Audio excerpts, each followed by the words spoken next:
VY thoughts ఛానల్లోకి శ్రోతలందరికీ స్వాగతం. ఇవాల్టి మన ఛానల్లోని కథ ఈడు జోడు.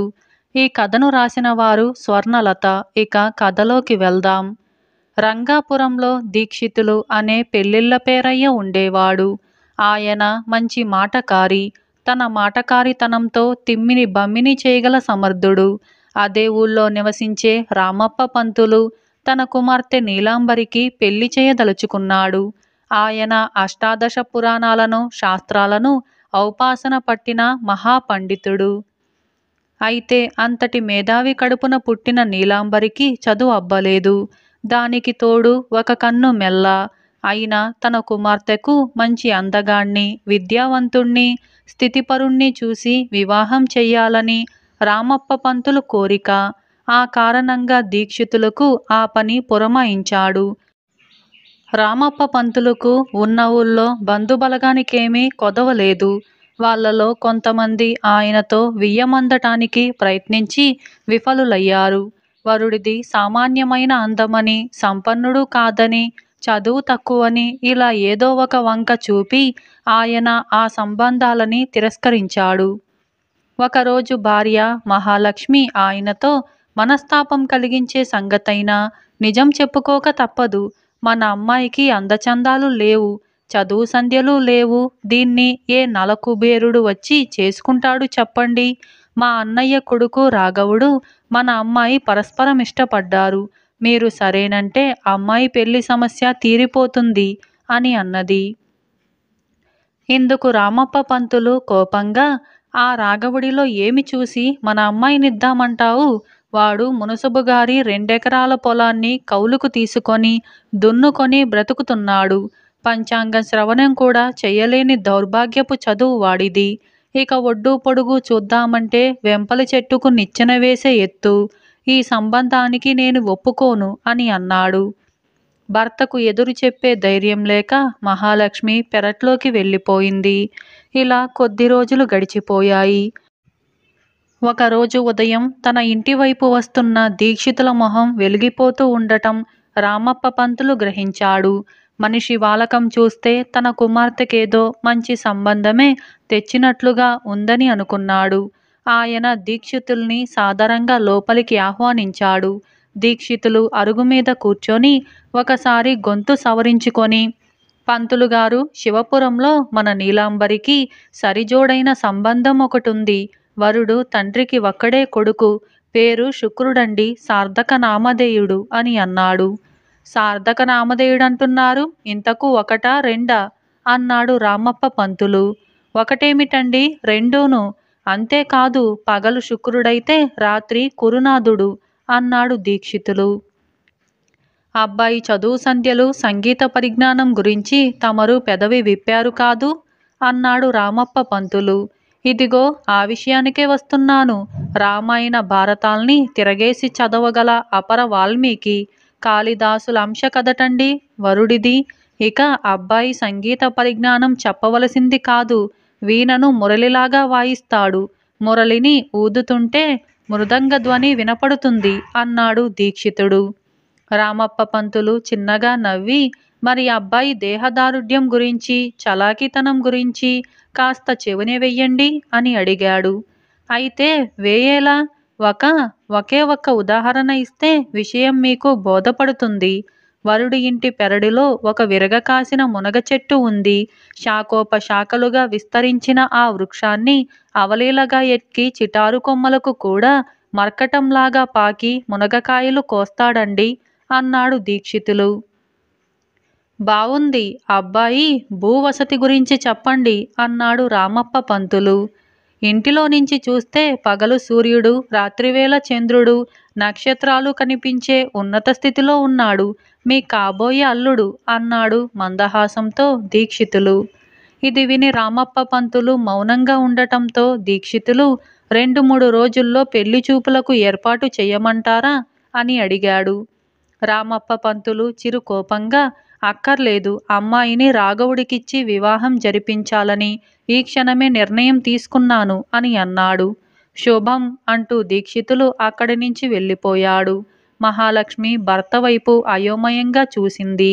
రాఘవుడితో కూతురు పెళ్లి జరిపించాలని భర్త నిర్ణయం తీసుకున్నందుకు ఆనందంగా ఉన్నా వరుణ్ణి చూడకుండానే శుక్రుడి సంబంధాన్ని ఎందుకు వద్దన్నాడో ఆమెకు అంతుబట్టలేదు.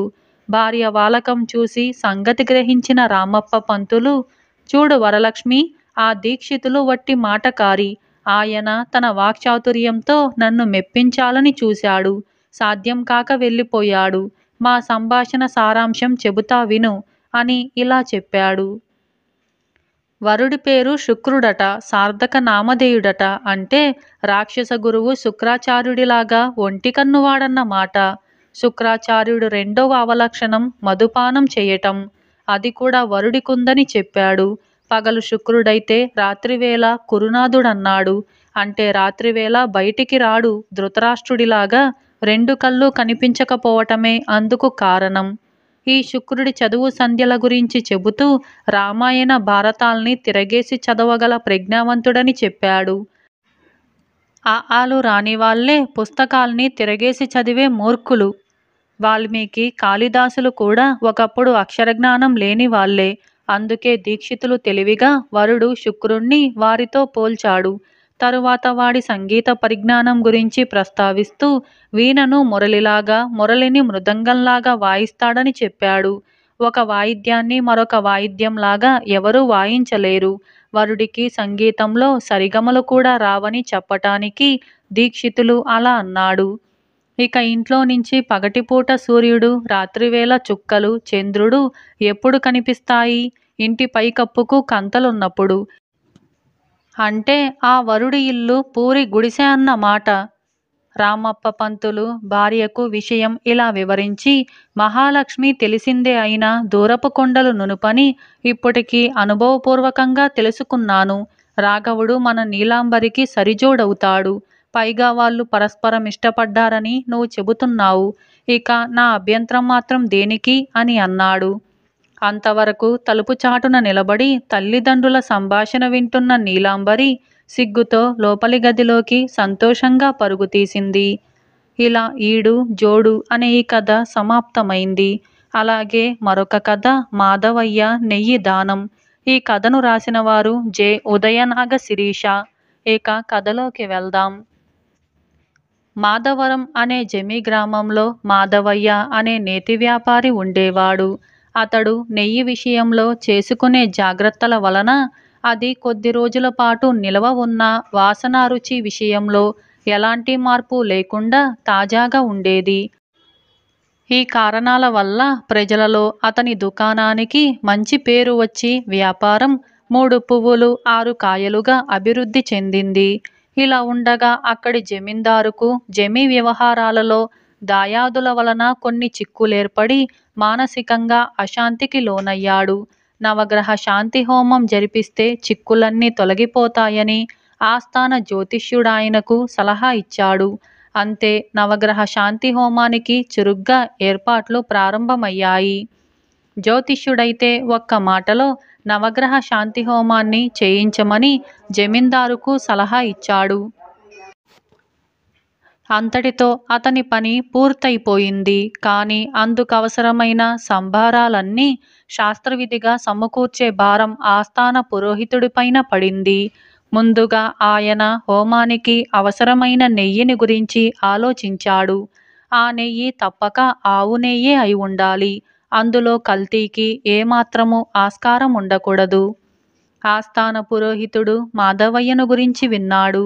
ఆయన అతన్ని పిలిపించి సంగతి చెప్పి, ఉన్న వ్యవధి చాలా కొద్ది. ఈ హోమానికి గాను నువ్వు 10 కడవల ఆవు నెయ్యిని పంపాలి. ధర విషయం జమీందారు గారేమీ పట్టించుకోరు. నెయ్యిలో ఏపాటి కల్తీ కూడా ఉండకూడదు. నీ నిజాయితీ గురించి విని ఉన్నాను. అయినా పురోహితుడుగా నిన్ను హెచ్చరించటం నా బాధ్యత అని అన్నాడు.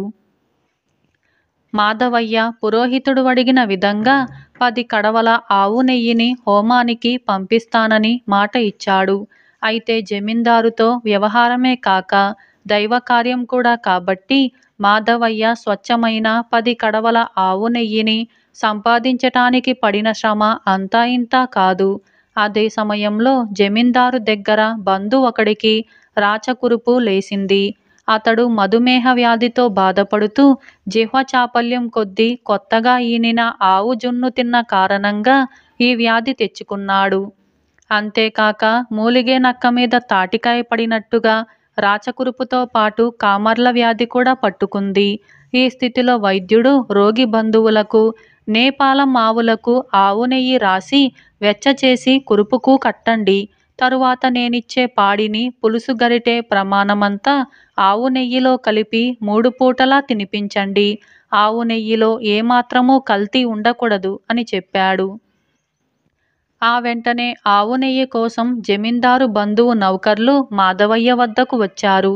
అప్పటికి నవగ్రహ శాంతి హోమం 10 రోజుల ముహూర్తంలోకి వచ్చింది. ఆ సరికి మాధవయ్య 10 కడవల ఆవు నెయ్యిని సిద్ధం చేసి ఉంచాడు. ఇలాంటి సమయంలో ఆవు నెయ్యి అవసరం కలిగిన రోగి జమీందారుకు దగ్గర బంధువు నెయ్యి లేదంటే జమీందారు నుంచి కూడా తనకు ఒత్తిడి రావచ్చు.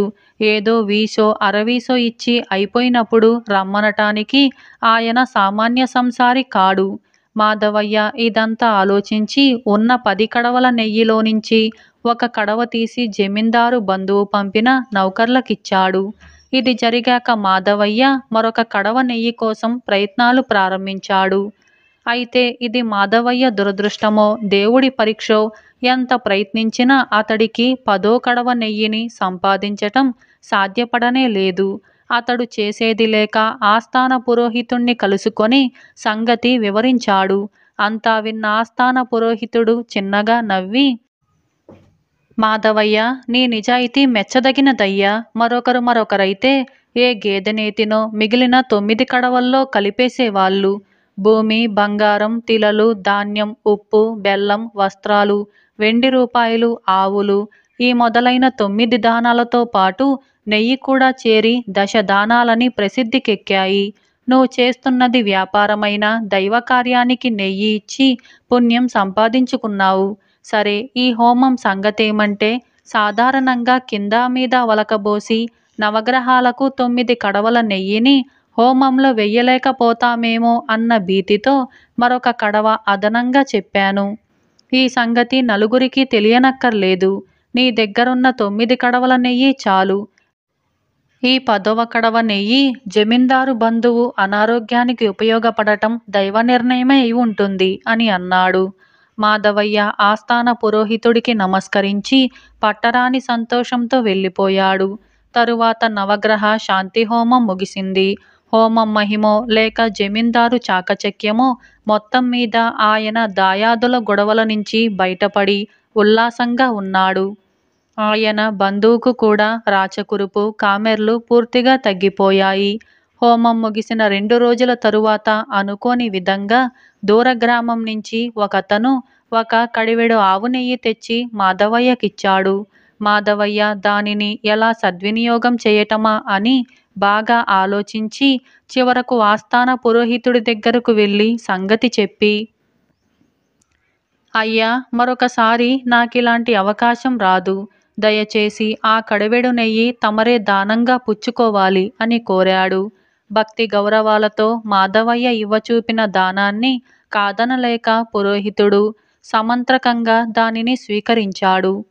మాధవయ్య చేసిన ఈ దానం గ్రామంలోని చాలామందికి తెలిసి కర్ణాకర్ణిగా జమీందారు చెవిన పడింది. ఆయన కొంత చిరాకుతోనూ అదే సమయంలో కుతూహలం కొద్దీ సభ చేశాడు. అందులో ఆయన బంధువుతో పాటు పురోహితుడు మాధవయ్య కూడా ఉన్నారు. జమీందారు తన బంధువును ఉద్దేశించి మాట్లాడుతూ నవగ్రహ శాంతి హోమానికి 10 కడవల ఆవు నెయ్యి కావాలని పురోహితుడు వారు చెప్పినప్పటికీ మాధవయ్య 9 కడవలతోనే సరిపెట్టాడు. మరొక కడవ మీ ఆరోగ్యానికి ఉపయోగపడిందని విన్నాను. చాలా సంతోషం. అయితే ఇక్కడ నన్నొక సంశయం బాధిస్తుంది. మీకు 1 కడవ నెయ్యి ఇవ్వవలసి రావటం వల్ల పురోహితుల వారు మాధవయ్య ఇందులో ఏదో లాలూచీ పడి ఉంటారని, అందువల్ల దైవకార్యం సక్రమంగా జరగలేదని నేను భావిస్తున్నాను. ఇందుకు మాధవయ్య అందరికన్నా ముందుగా సంజాయిషి ఇచ్చుకోవాలి అని అన్నాడు. అప్పుడు మాధవయ్య జమీందారుకు చేతులు జోడించి, ప్రభు, ఆపదలో ఉన్న వారిని దేవుడే ఆదుకుంటాడన్న నమ్మకం కలవాడిని. పురోహితుల వారు నవగ్రహ శాంతికి 9 కడవల నెయ్యి చాలునని చెప్పిన తరువాతే నేను 10వ కడవను తమ బంధువు గారికి ఇచ్చాను. ఇప్పుడు నేను పురోహితుల వారికి దానం చేసిన కడవ నెయ్యి హోమం పూర్తయ్యాక నేను సంపాదించినది, ఆ నెయ్యిని వాళ్లకు వీళ్లకు చిల్లరగా అమ్మటం ఇష్టం లేక దైవజ్ఞులు తమ ఆస్థాన పురోహితులు అయిన వారికి దానంగా ఇచ్చాను. ఇది నా అజ్ఞానం కావచ్చునేమో కానీ తమను కించపరచటం మాత్రం నా ఉద్దేశం కాదు అని అన్నాడు. ఇది విని సభలో అందరూ పెద్దగా నవ్వారు. జమీందారు కూడా నవ్వి మాధవయ్యను మెచ్చుకున్నాడు. ఇలా మాధవయ్య నెయ్యి దానం అనే ఈ కథ సమాప్తమైంది. అలాగే మరొక కథ ఏమీ లేదు. ఈ కథను రాసిన వారు కాపుగంటి లక్ష్మీపర్వత వర్ధిని. ఇక కథలోకి వెళ్దాం. ఒక గ్రామంలో రామయ్య అనే నిరుపేదవాడు ఉండేవాడు. అతను రోజు అడవికి పోయి కట్టెలు, పనికి వచ్చే ఇతర వస్తువులు తెచ్చుకొని వాటితో జీవయాత్ర గడుపుతూ ఉండేవాడు. ఒకనాడు రాజయ్య అదృష్టం బాగుండి అడవిలో బోలెడన్ని వస్తువులు దొరికాయి. ఆ రోజు మోపు కాస్త పెద్దదయింది. దాన్ని నెత్తికెత్తుకోవాలంటే ఎవరి సహాయమైనా కావాలి. ఎవరైనా కనిపిస్తారేమోనని రాజయ్య అటూ ఇటూ చూస్తూ ఉంటే సంగరజిత్తు అనేవాడు అటుగా వచ్చాడు. ఈ సంగరజిత్తు పెద్ద పేచీకోరు. అవకాశం దొరికితే చాలు వాడు ప్రతి వాళ్ళ దగ్గర డబ్బు గుంజేవాడు. సంగరజిత్తును చూడగానే రాజయ్య, సమయానికి వచ్చావు, ఈ మోపు కాస్త నా నెత్తికి ఎత్తిపెట్టు అని అన్నాడు. అలాగే ఎత్తుతాను, కానీ నేను సహాయం చేసినందుకు నాకివ్వటానికి నీ దగ్గర ఏముంది అని సంగరజిత్తు రాజయ్యను అడిగాడు.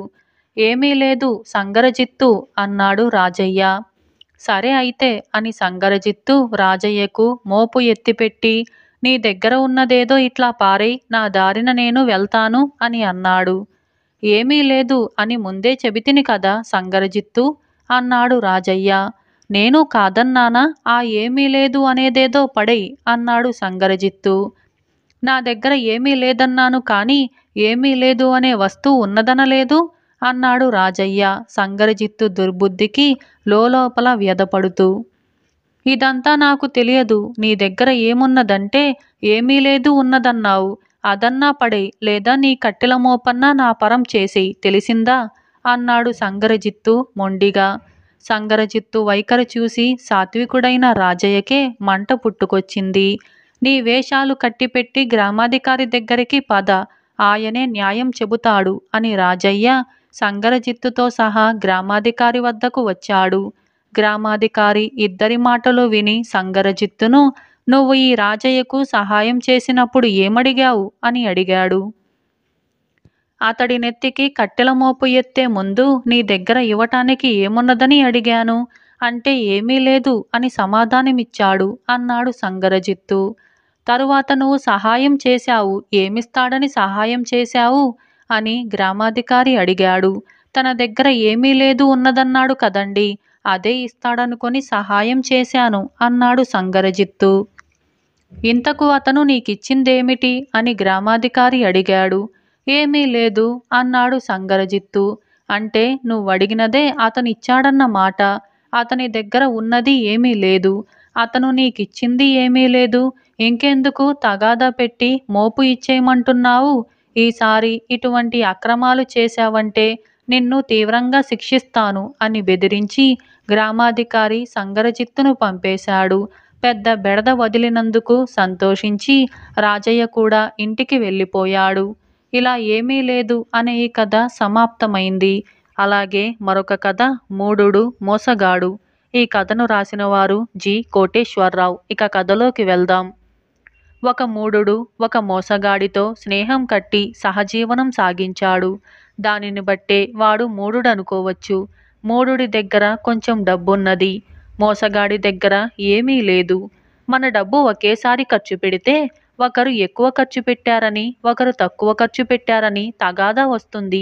అందుచేత ముందు నీ డబ్బు ఖర్చు చేసి అది అయిపోయినాక నాది ఖర్చు చేద్దాం అన్నాడు మోసగాడు. అందుకు మూఢుడు సరే అన్నాడు. త్వరలోనే మూఢుడి డబ్బు ఖర్చయిపోయింది.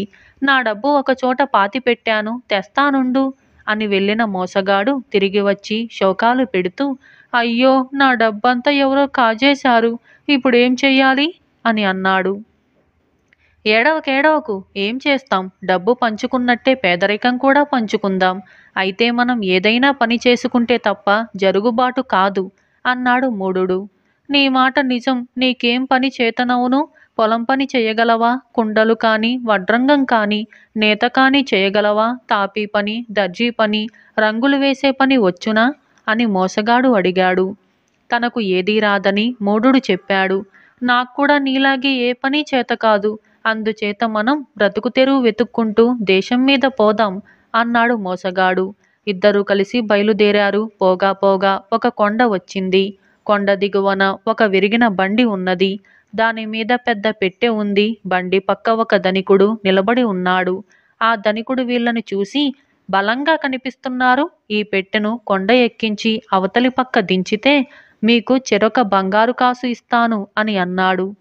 చూశావా, పని దొరికింది, పెట్టె ఎత్తు అన్నాడు మోసగాడు. ఇద్దరూ కలిసి పెట్టెను భుజాల మీదకెత్తుకొని నడవటం ప్రారంభించారు. మనిద్దరము స్నేహితులం, అందుచేత నీకు అన్యాయం జరగటం నేను సహించలేను. మనం కొండ ఎక్కాలి, తరువాత దిగాలి. ఎక్కడం కష్టం, దిగటం తేలిక. అందుచేత కొండ ఎక్కేటప్పుడు నేను ముందు నడుస్తాను, దిగేటప్పుడు నువ్వు ముందు నడువు అన్నాడు మోసగాడు. వాడు చెప్పిన ప్రకారం ఎక్కేటప్పుడు దిగేటప్పుడు కూడా తన మీదనే ఎక్కువ బరువు పడుతుందని తెలియక మూఢుడు తన మిత్రుడి ఔదార్యానికి ఎంతో సంతోషించాడు. బరువులో 3 వంతులు వాడిపైనే పడింది. కొండ అవతల ఒక సత్రం ఉన్నది. పెట్టెను సత్రంలోకి చేర్చగానే ధనికుడు వాళ్లకు 2 బంగారు కాసులిచ్చాడు. సత్రంలో సుఖంగా ఉండటం చేత మిత్రులిద్దరూ ఆ 2 కాసులు ఖర్చయిపోయిన దాకా సత్రంలోనే ఉన్నారు. ఆ తరువాత సత్రం యజమాని దగ్గర అప్పు పెట్టారు. ఒక అప్పు కూడా పుట్టదని తెలిసినాక ఒకనాడు చీకటితో సత్రం యజమాని ఇంకా నిద్రలేవక మునిపే లేచి ప్రయాణం సాగించారు. తిండిగాని పనిగాని దొరక్కుండా వాళ్ళు చాలా దూరం ప్రయాణించాక ఒకచోట దారి పక్కన ఒక మనిషి రాళ్ళు పగలగొడుతూ కనిపించాడు. వాడి పక్కన ఒక దుత్తలో చద్ది, చిన్న గరిటె ఉన్నాయి. ఆ మనిషి వాళ్ళకేసి చూసి, ఆకలి మీద ఉన్నట్టున్నారు, నాకు మరో చోట పని ఉన్నది. మీరీ రాళ్ల కుప్ప అంతా పగలగొట్టి ఈ దుత్తలో చద్ది తినేయండి. తరువాత దుత్త గరిటె ఆ కనపడే కంచె దగ్గర పెట్టేయండి, నేను వచ్చి తీసుకుంటాను అని అన్నాడు. అందుకు ఇద్దరు సమ్మతించారు. ఆ మనిషి వెళ్ళిపోయాడు. మోసగాడు మూఢుడితో, ఆకలి వల్ల నీరసంగా ఉన్నాం, ముందు తిని తర్వాత బలం తెచ్చుకొని ఆ తర్వాత రాళ్ళు కొడదాం. న్యాయం న్యాయమే, ఉన్నది ఒక గరిటె కనుక ఒకరి తరువాత ఒకరం తిందాం. నువ్వెన్ని గరిటెలు తింటే నేను అన్నే తింటాను. కొండ దిగినప్పుడు నువ్వు ముందున్నావు చూడు, అందుచేత ఇప్పుడు ముందు వంతు నాకిచ్చేయ్ అని అన్నాడు. అది న్యాయమే అన్నాడు మూఢుడు. మోసగాడు ఒక్కొక్కరి గరిటె లెక్కపెట్టి చద్ది తింటూ దుత్తలో 3 వంతులు కాగానే, ఇక నీ వంతు అని గరిటెను దుత్తను మూఢుడికిచ్చేశాడు.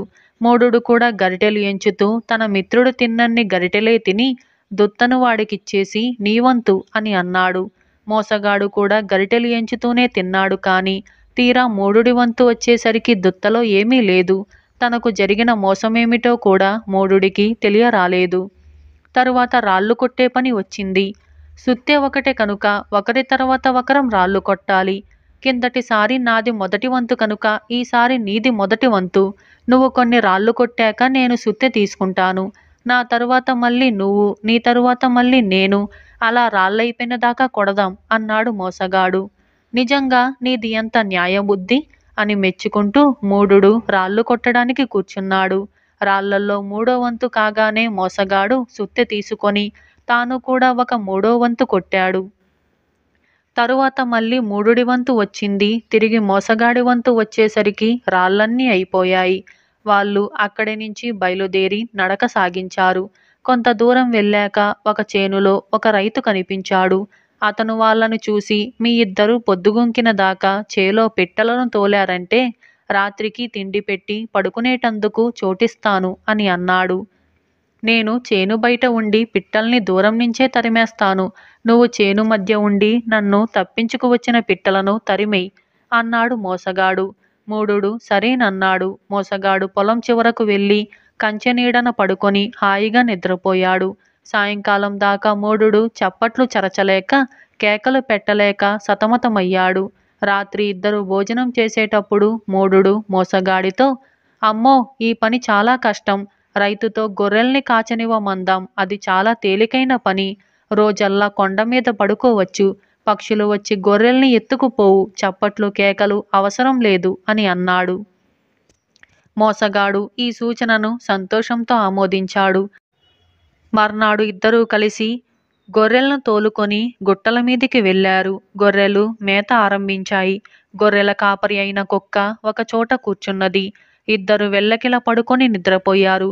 వాళ్ళు సాయంకాలం లేచి చూసేసరికి కనుచూపు మేరలో ఒక్క గొర్రె లేదు. వాటిని మళ్లించుకు రావటానికి కుక్క కూడా వాటితో వెళ్ళింది. గొర్రెలను నువ్విటు నుంచి మళ్ళివ్వు, నేనటు నుంచి మళ్ళిస్తా, అంతకన్నా ఉపాయం లేదు. తిరిగి ఇద్దరము మళ్ళీ ఇక్కడే కలుసుకుందాం అన్నాడు మోసగాడు.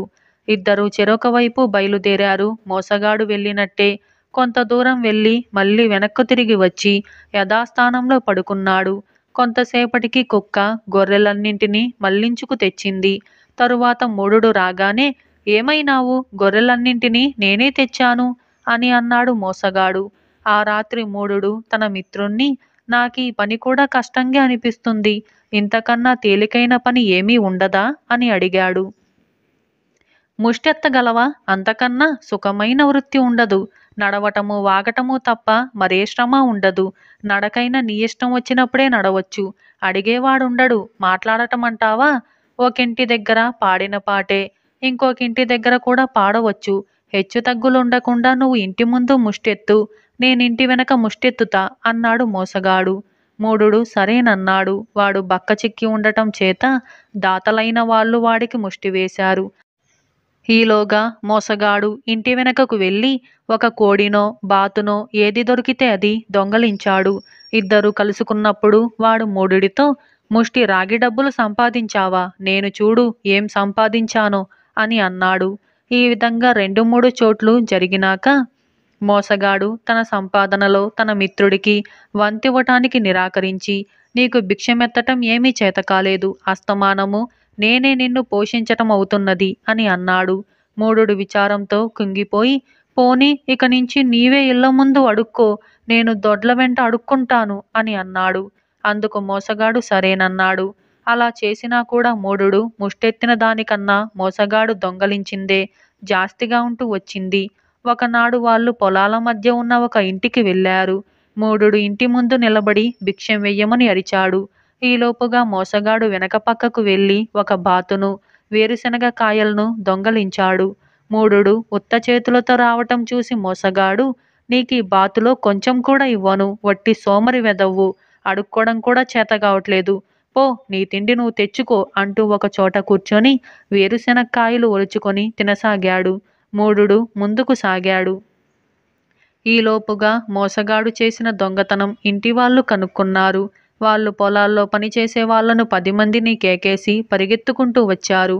మోసగాడు వాళ్లకు దొంగలించిన వస్తువులతో సహా దొరికిపోయాడు.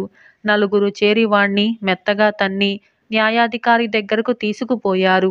న్యాయాధికారి వాడికి జైలు శిక్ష విధించాడు. ఇలా మూఢుడు, మోసగాడు అనే ఈ కథ సమాప్తమైంది.